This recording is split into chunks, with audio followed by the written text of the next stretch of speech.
Nunca me he manifestado por algún partido político en México.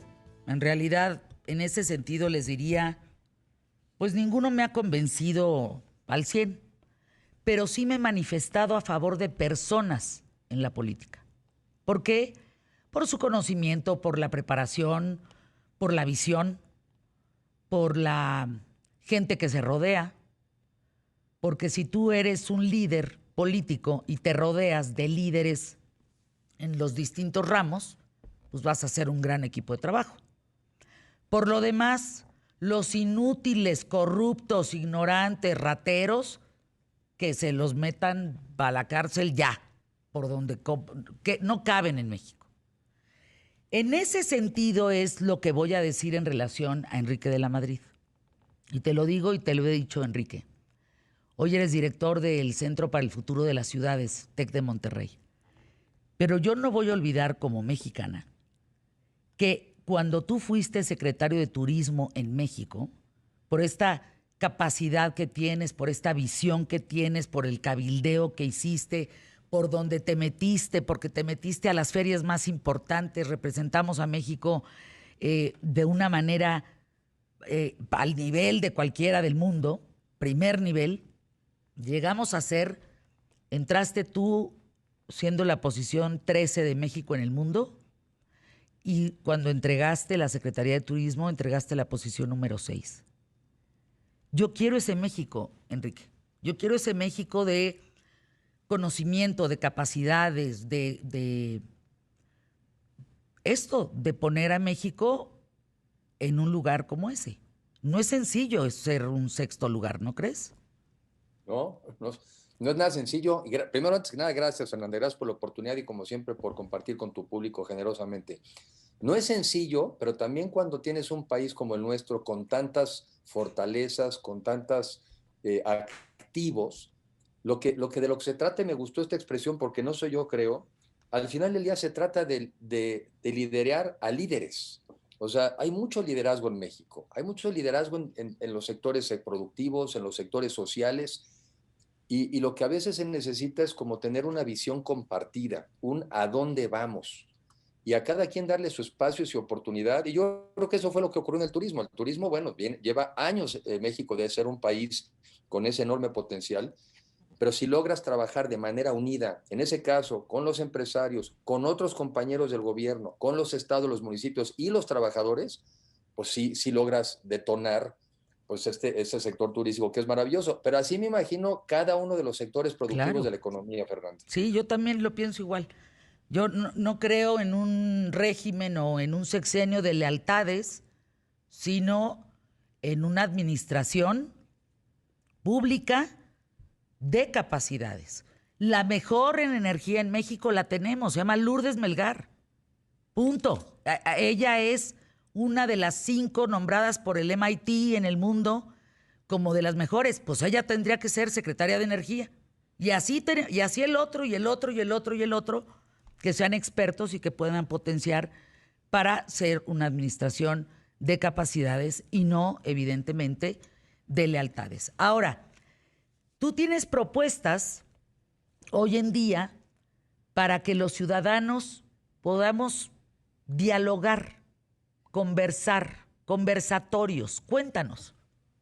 Sí, yo creo en eso. Primero, me monto en lo que dices, debemos de buscar en cada uno de nosotros fortalecer nuestras capacidades, nuestras habilidades, y como sociedad, pues es a donde nos deberíamos de premiar y dirigir. Te pongo un muy buen ejemplo.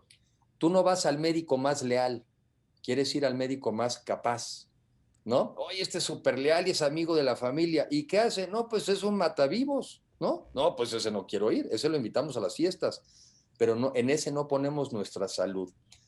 A ver, un tema que para mí es muy importante. México debe ser, y eso es lo que pongo sobre la mesa, debemos de aspirar a ser un país de clases medias, que quiere decir eliminar la pobreza extrema, eliminar el hambre, que además son dos de los objetivos de los objetivos de desarrollo sustentable, y además dar las condiciones para que la gente más modesta pueda ascender a clase media. ¿Qué es ser clase media?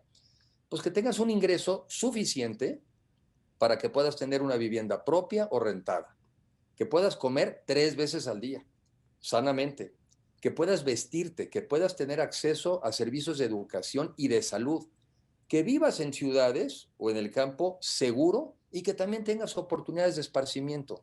Y la otra, Fernanda, que también es el otro planteamiento, en una democracia liberal.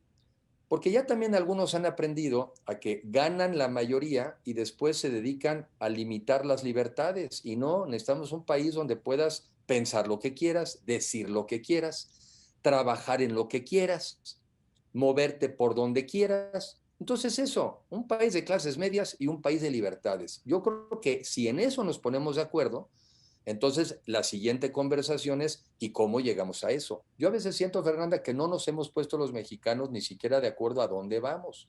Es Si no un nos buen ponemos de punto, ¿eh? acuerdo en el destino, ¿cómo nos vamos a poner de acuerdo en el camino? Si no sabemos ni a dónde vamos. Entonces, yo creo que parte del planteamiento es definamos a dónde queremos ir y después veremos que tampoco hay tantas rutas. Cuando una vez que tienes un destino, tampoco hay tantos caminos.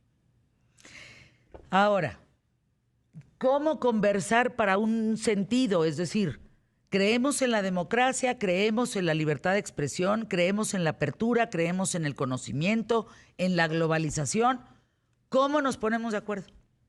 Pues yo creo que son varios los medios. Uno es este que estamos ahorita compartiendo tú y yo, que es tener la oportunidad de conversar contigo y con tu público de que ese México mejor es posible. De entrada, saber que sí hay un México mejor que el que hoy tenemos y en el cual además tenemos que trabajar juntos. La otra yo creo que también pues es obviamente físicamente, ¿verdad? En reuniones con grupos de diferentes sectores de la sociedad, con mujeres, con jóvenes, con trabajadores, con médicos, con ingenieros. La parte personal siempre se puede, se debe, ya sea como lo hacemos hoy en día en Zoom o también idealmente cada vez estamos pudiendo más de manera física. La otra, las redes sociales hoy también son muy importantes porque las redes sociales también nos permiten comunicarnos e interactuar. Y creo que de lo que se trata es que ya pasemos a esa otra etapa, Fernanda. Pasemos a esa etapa de conversar sobre nuestro país, sobre sus problemas. Por ejemplo, ¿cómo debe ser un sistema educativo cuando tienes una economía del Internet? Y cuando podríamos y debiéramos de tener todos acceso a Internet y tener acceso a las computadoras para educarnos. Pero si tuviéramos ese acceso, ¿cómo debiera ser el sistema educativo? ¿Cómo debería ser un nuevo sistema de salud cuando ya vimos que el que tenemos ahorita pues no nos es suficiente No, para no, las no, broncas que tenemos, ¿no? nada, no es suficiente, falta. Hay Entonces, muchas invitar a estas carencias. conversaciones, Fernando, yo creo que los medios y medios como el tuyo, de invitar a personas que tienen puntos de vista diferentes, incluso a veces opuestos, pero no extremos, en un ambiente de respeto y de buen diálogo, a los mexicanos nos va a dar también la sensación de que si hay salidas y si hay mexicanas y mexicanos talentosos y capacitados. Ya vamos platicando de eso porque el mundo no se va a detener, nuestros problemas tampoco se van a detener y esa es un poco la propuesta. Dediquemos ya a conversar sobre lo que viene, sobre el país, sobre la educación, sobre cómo combatir los temas, en un ambiente de respeto y no de polarización. Pues si es posible, danos un dato para ver dónde nos podemos comunicar, dónde podemos dialogar y si te es posible, también podemos buscar espacios en ¿Qué tal, Fernanda?, donde toquemos un tema contigo, el que quieras. Vamos a hablar hoy de educación. Perfecto. Hoy vamos a hablar de salud. Y poder conversar sobre ese asunto. Me Danos parece un muy bien. dato, mi querido Enrique, para irme a anuncios QTF. Sí, cómo no, bueno, yo estoy en Edela Madrid, estoy en mis redes sociales, las contesto, las veo, de ahí podemos comunicarnos y me pongo de acuerdo contigo para que algunos de estos temas de agenda invitamos a personas con diferentes puntos de vista y Claro. comenzamos a conversar. Y yo creo que tú eres una muy buena, un muy buen referente para poderlo hacer.